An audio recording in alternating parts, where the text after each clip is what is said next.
बिस्मिल्लाहिर्रहमानिर्रहीम। अस्सलाम वालेकुम students and viewers. Sir Zafar YouTube के यूट्यूब चैनल से आज हमारा टॉपिक है बैंकिंग में बैंक फंड्स के ज़राए। दुनिया में जब भी कोई बिज़नेस शुरू करना है, आपने कोई छोटा मोटा बिज़नेस शुरू करें, आप स्टूडेंट जब भी कोई बिज़नेस करेंगे पैसे की ज़रूरत पड़ेगी। एग्जैक्टली ऐसे ही दूसरे कारोबारों की तरह बैंकिंग का कारोबार, बैंकिंग सेक्टर के लिए भी पैसा दरकार होता है। दिलचस्प बात यह है कि मेरे ख्याल के मुताबिक दुनिया में ये वाहिद बिजनेस है जिसमें आपका अपना सरमाया सबसे कम लगता है। आप दूसरों के सरमाए से पैसा कमा रहे होते हैं, बिजनेस कर रहे होते हैं। अगर आप परसेंटेज के लिहाज से देखें, मिसाल के तौर पर आप एक शॉप बनाना चाहते हैं, स्टूडेंट आप जो शॉप बनाना चाहते हैं वो फर्ज कर लेते हैं कि 4 लाख रुपए की, 5 लाख रुपए की शॉप बनाना चाहते हैं, तो यकीनन आपको 5 लाख रुपए का इंतजाम भी करना पड़ेगा। 5 लाख का इंतजाम करेंगे तो 5 लाख की शॉप बन जाएगी, 10 लाख का इन्वेस्टमेंट करेंगे तो 10 लाख की शॉप बन जाएगी। लेकिन अगर हम बैंकिंग सेक्टर की बात करें तो आपको इतना सरमाया नहीं चाहिए जितना सरमाया आप वहां लगा के बैठे हुए हैं। जितना बिजनेस आप कर रहे होते हैं, अरबों रुपए का बिजनेस है, लेकिन आपकी अपनी पर्सनल इन्वेस्टमेंट इतनी नहीं होती जितनी के समझी जाती है। अगर मैं इसको अगर पाकिस्तान की बात करूं तो पाकिस्तान में जो एक बैंकर है उसका अपनी जेब से लगा हुआ सरमाया जो है वो तकरीबन 14% तक होता है, 14% तक होता है तकरीबन। बाकी 86% उसका अपना सरमाया नहीं होता। आप अंदाजा कर सकते हैं कि कितना बड़ा बिजनेस कर रहा है। फर्ज करें कि 1 अरब रुपए का उसका बिजनेस है, तो उस 1 अरब रुपए में उसका अपना सरमाया सिर्फ 14 करोड़ रुपए है, बाकी 86 करोड़ रुपए आपका नहीं होता। चले इस पर हम कभी वीडियो बनाएंगे कि क्या तरीकेकार है।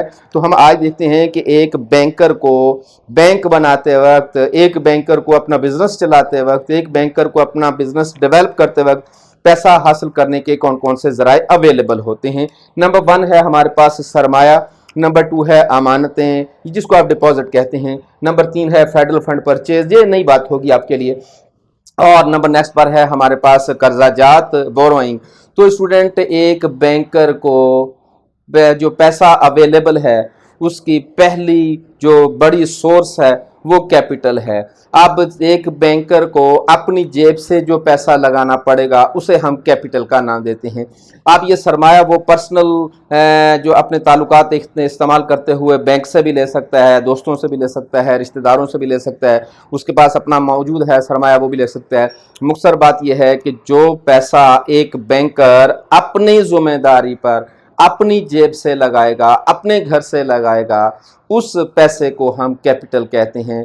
आमतौर पर दुनिया में ये कैपिटल 7% से लेकर 20%, 25% तक होता है, और पाकिस्तान में इस वक्त तकरीबन रेशो चेंज होता रहता है। इस वक्त तकरीबन रेशो जो है वो पाकिस्तान में 14% है। अगर आप एक बैंक बनाना चाहते हैं तो फर्ज करें कि आपका टोटल जो है रिकमेंडेड कैपिटल जो है या जो आपका एस्टिमेटेड कैपिटल है वो एक फर्ज कर लेते हैं कि 100 बिलियन का है या 100 मिलियन का है।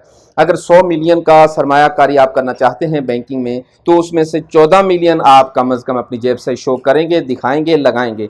बाकी जो है 86 मिलियन का फैसला बाद में करते हैं, अभी आपको बताते हैं। तो कैपिटल दरअसल बैंक का वो सरमाया है जो एक बैंकर अपनी पॉकेट से लगाता है, खुद लेकर आता है। उसके बाद है स्टूडेंट हमारे पास अमानतें, डिपॉजिट्स। तो बड़ा सरमाए का हिस्सा फंड का एक बहुत बड़ा इक्विटी जो होती है, एक बड़ा हिस्सा जो होता है, एक बड़ा पार्ट जो होता है स्टूडेंट, वो हमारा डिपॉजिट्स होता है। एक बैंकर लोगों से डिपॉजिट्स लेता है। भैया हमने अकाउंट खोला, बैंक में पैसे जमा करवा दिए, आपने अकाउंट खोला, बैंक में पैसा जमा करवा दिए, हजारों आदमी बैंक में डिपॉजिट करवा रहे हैं। ये जो डिपॉजिट है गो के पैसा हमारा है, इस्तेमाल कौन करेगा स्टूडेंट्स? बैंक। तो हमारा पैसा बैंक इस्तेमाल कर रहे होते हैं। स्टूडेंट यहाँ एक सवाल करेंगे कि सर अगर बैंक हमारा पैसा इस्तेमाल कर रहा है, हमारा सरमाया इस्तेमाल कर रहा है, तो हमें इंटरेस्ट भी तो पे कर रहा है ना, वो हमें पेमेंट भी तो कर रहा है। तो अल्लाह के शरीफ आदमियों, अल्लाह के मासूम बंदो, वो कितना पैसा कमा रहा है कभी सोचा? उसमें से अगर आपको 5%, 8%, 10%, 12% दे भी देता है तो क्या फ़र्क पड़ता है? आपको पता है इस बात का, जितना पैसा बैंक कमाता है वो पैसा उसमें से जो थोड़ा सा हिस्सा बतौर प्रॉफिट आपको देता है वो आटे में नमक के बराबर भी नहीं होता। इंशाल्लाह इस पर कभी मैं वीडियो लेकर आऊँगा, फिर आपको बताऊँगा कि एक बैंक कितना कमाता है और उसमें से कितना पे करता है। आप हैरान हो जाएंगे, आप ये सोचेंगे कि अच्छा ये तो आटे में नमक के बराबर भी वाली मिसाल पूरी नहीं हो रही यहाँ तो। वो आपको कुछ नहीं दे रहा बैंक, आपको कुछ नहीं, वो अरबों रुपए दे रहा, कमा रहा है, अरबों रुपए। एक बैंक अरब आपके डिपॉजिट से अरबों रुपए कमाता है, उसमें से चंद लाख रुपए पे कर रहा है। एक अरबों रुपए कमा कर चंद लाख पे कर देने से क्या फर्क पड़ जाता है स्टूडेंट। मैं एक वीडियो बनाऊंगा, फिर आपको बताऊंगा, एक जानदार वीडियो में आपको बताऊंगा कि कमाने के तरीके हमारे पास कितने ज़्यादा होते हैं। चलें फिर हम कभी बात करेंगे स्टूडेंट। तो मैं आपको ये बता रहा था कि बैंक जो है वो आपके डिपॉजिट से बिजनेस कर रहे होते हैं। बैंक का फंड का एक बड़ा जरिया होता है। ये जो हम डिपॉजिट करवाते हैं बैंक में, ये 3 तरह के होते हैं। नंबर 1 एक होता है डिमांड डिपॉजिट, एक होता है फिक्स्ड डिपॉजिट और तीसरे नंबर पर होता है यूरो डॉलर डिपॉजिट। तो आपका डिमांड डिपॉजिट क्या होता है? ये बिल्कुल वही चीज़ है जिसको आप करंट अकाउंट का नाम देते हैं। ये लोग अपना सरमाया, लोग अपना पैसा, लोग अपनी सेविंग्स बैंक में डिपॉजिट करवा देते हैं, लेकिन उस डिपॉजिट करवाते वक्त ये नहीं बताते लोग कि हमें वापस कब लेना है। आप आज जमा करवाएं और आज ही आप वापस भी ले सकते हैं। आप कल जमा करवाएं, कल ही वापस ले लें। इसीलिए हम इसको दरशनी जो है वो डिपॉजिट भी कहते हैं, इंदल तलब जो है वो डिपॉजिट भी कहते हैं। तो आपके इस डिपॉजिट में बैंक को ये नहीं पता होता कि वो कस्टमर, वो डिपॉजिटर वापस कब आ जाएगा। तो ये इंदल तलब इसीलिए कहलाते हैं। मैंने डिपॉजिट करवाया, जब भी मैं बैंक में गया और जब भी मैंने डिमांड कर दी, जब भी मैंने पैसा वापस तलब किया, गवर्नमेंट को देना पड़ेगा, बैंक को देना पड़ेगा। ये जो स्टूडेंट होता है ये हमारा करंट डिपॉजिट होता है, तो बैंक को इस पर पे नहीं करना पड़ता, कुछ भी इंटरेस्ट पे नहीं करता। इसलिए ये कर्जे तो सारे, ये जो इमानतें हैं, ये तो सारी की सारी बैंक जो है वो कमाने के लिए खर्च करता है। लेकिन कि यहाँ प्रॉब्लम आता है कि बैंक आपकी डिपॉजिट जो है वो कहीं खर्च कर दे, अगले दिन आप वापस लेने के लिए आ जाएं, तो ये बैंक के लिए प्रॉब्लम भी हो सकता है। इसलिए मोहतात होकर खर्च करता है। लेकिन बेफिक्र इसलिए होता है वो कि इस पर अगर आपने 1 करोड़ रुपए जमा करवाया तो 1 करोड़ ही वापस करना है, भले आप साल बाद आएँ या कल आ जाएँ, तो कोई एक्स्ट्रा पेमेंट नहीं करना पड़ती। इसलिए बैंक इस पर खुश भी होता है कि जी करंट अमाउंट है हमारे पास, करंट डिपॉजिट्स हैं हमारे पास, तो हमें इस पर जो कमाना है हमारा ही है, हमें आपको कुछ नहीं देना। नंबर 2 पे है हमारे पास टाइम डिपॉजिट। इसमें बाकायदा इसको फिक्स डिपॉजिट जो है वो मुद्दती जो है आपके डिपॉजिट जो है हम इसका नाम देते हैं। तो इसमें यह होता है कि आप अपना डिपॉजिट जमा करवाते वक्त, बैंक में पैसा जमा करवाते वक्त ये बताएंगे कि आपने वापस कब लेना है। 2 साल बाद वापस लेना है, 4 साल बाद वापस लेना है, 6 साल बाद वापस लेना, तो एक मुद्दत फिक्स कर लेते हैं। उस मुद्दत से पहले आप पैसा विड्रॉ नहीं करते। इसलिए बैंक ऐसे पैसों को फ्रीली और बिल्कुल फ्रीली इस्तेमाल करता है। मैंने एक पैसा जमा करवा दिया, अब मैंने वो, आप देखें 2021 में पैसा जमा करवाता हूं तो मैंने 5 साल के लिए जमा करवाया तो 2026 में लूंगा। तो बैंक के पास ये 5 साल का जो टोटल पीरियड आ गया। अब बैंक को बेफिक्री है कि 5 साल से पहले ये आदमी अपनी अमानत वापस लेने नहीं आएगा इस डिपॉजिट को, इसलिए बैंक फ्रीली इस्तेमाल करता है, लेकिन इस पर आपको पे करना पड़ता है। फिक्स डिपॉजिट पर हमें मुनाफा भी मिलता है और ज़कात भी माइनस होगी, जबकि करंट डिपॉजिट जो होता है या डिमांड डिपॉजिट जो होता है, ना हमें कुछ मिलेगा, ना हमें कुछ पे करना पड़ेगा, ना ज़कात काटनी पड़ेगी और ना ही हमें कुछ मिलेगा। उसके बाद है यूरो डॉलर डिपॉजिट। स्टूडेंट बाज़ ये स्टूडेंट सोचते हैं कि यूरो डॉलर डिपॉजिट का मतलब है कि यूरोपियन कंट्रीज़ का या डॉलर की सूरत में जो हम पैसा जमा करवाते हैं। नो स्टूडेंट, यूरो डॉलर ऐसे डिपॉजिट्स को कहते हैं जो आप बैंक में जमा करवाएंगे बट दूसरे मुल्क में बैठकर।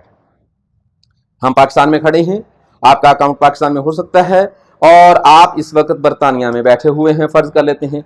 तो बरतानिया में बैठकर आप पाकिस्तान के बैंक को पैसा डिपॉजिट करवा देते हैं आपके अकाउंट में, या वहाँ इसका ब्रांच मौजूद है तो वहाँ, तो आप पाकिस्तानी बैंक में पैसा डिपॉजिट करवाएंगे।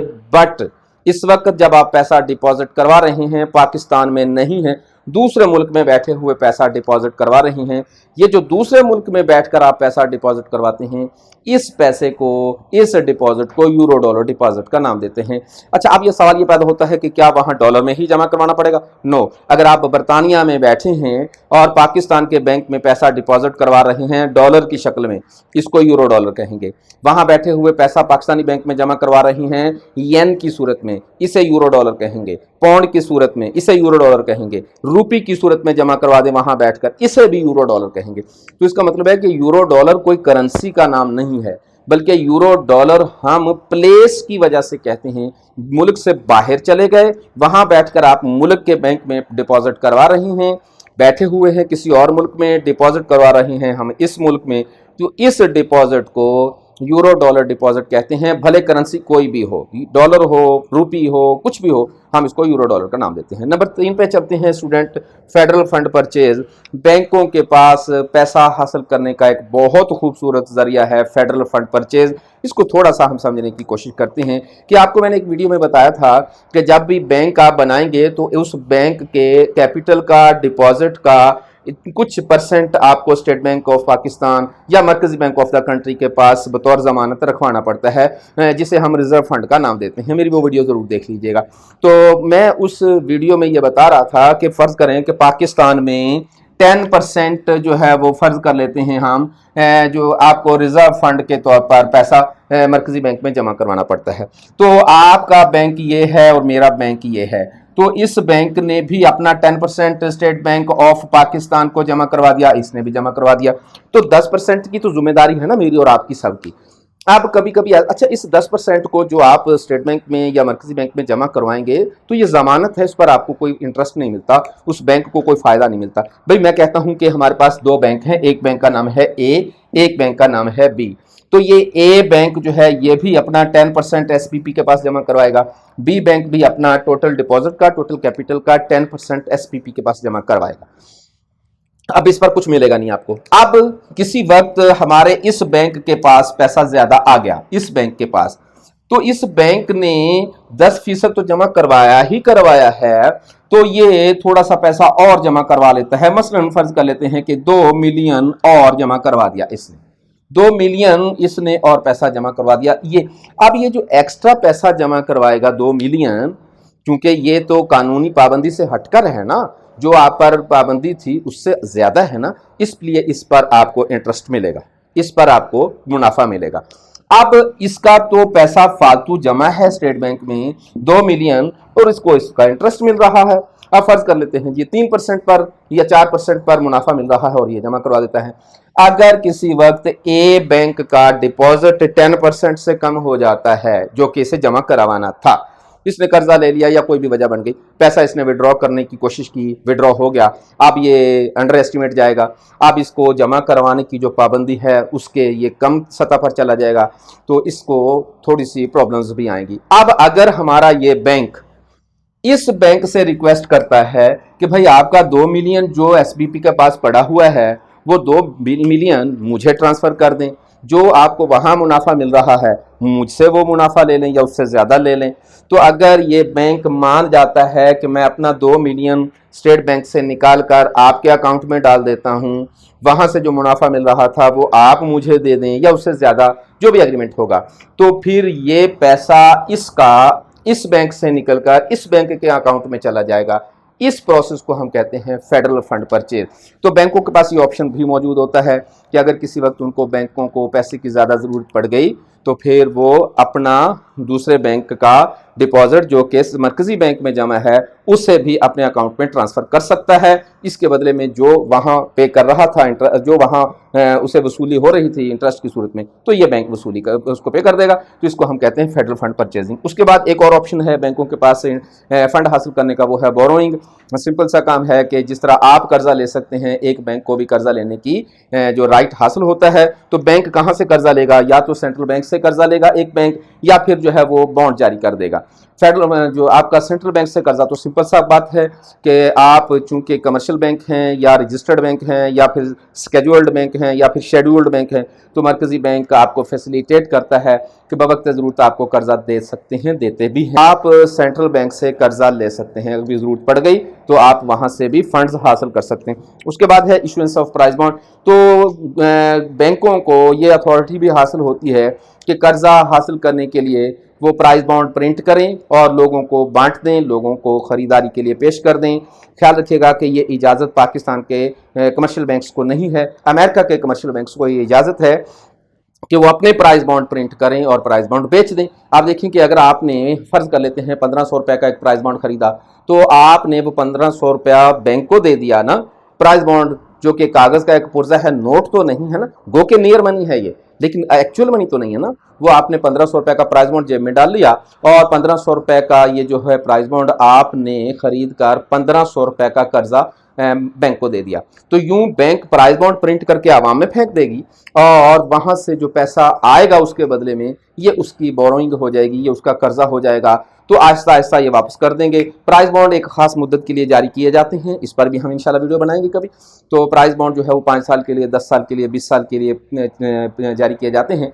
तो बैंकों के पास ये अथॉरिटी हासिल होती है कि वो प्राइस बॉन्ड प्रिंट करें, आवाम को पेश करें, वहाँ से जो पैसा आएगा तो वो आपका फंड बन जाएगा, आप उसे इस्तेमाल में लेके आएँ। फिर बताता चला दूँ कि पाकिस्तान में कमर्शियल बैंकों को प्राइस बॉन्ड जारी करने की इजाज़त नहीं है, कुछ ममालिक में है जैसा कि अमेरिका है। तो स्टूडेंट इंशाल्लाह अगली वीडियो में मैं आपको बताऊँगा। अच्छा स्टूडेंट मुझे पूछते हैं कि सर प्राइस बॉन्ड का फिर फ़ायदा क्या है, प्राइस बॉन्ड से क्या हासिल होता है, तो इंशाल्लाह इस पर भी हम कभी बात करेंगे। तो हमारा आज का टॉपिक यहाँ इख्तिताम होता है। आप जाने से पहले आपको याद करवाना है कि हमारे चैनल को सब्सक्राइब करना है, शेयर करना है, लाइक करना है और अपनी सेहत का बहुत ख्याल रखना है। और मैं यहाँ इस प्लेटफॉर्म के हवाले से कहूँ कि पूरी दुनिया में कोविड-19 का इंजेक्शन लग रहा है, तो मेरा ख्याल है कि लगा लेना चाहिए, ठीक है। और मैं आपको इस प्लेटफॉर्म पर बताऊँ कि मैंने ये इंजेक्शन लगवाया है। तो कुछ है, हो सकता है कहीं प्रॉब्लम्स भी आती हों, लेकिन इसका मतलब ये नहीं होता। तो गवर्नमेंट ज़िम्मेदार होती है इन चीज़ों की। तो अपना बहुत सारा ख्याल रखिएगा। इंशाल्लाह हाज़िर होंगे अगली वीडियो के साथ। और हाँ, जब आप सब्सक्राइब किया करें चैनल को तो बेल आइकॉन ज़रूर प्रेस कर दिया करें ताकि नोटिफिकेशन आपके पास पहुँचता रहे। बस सलाम।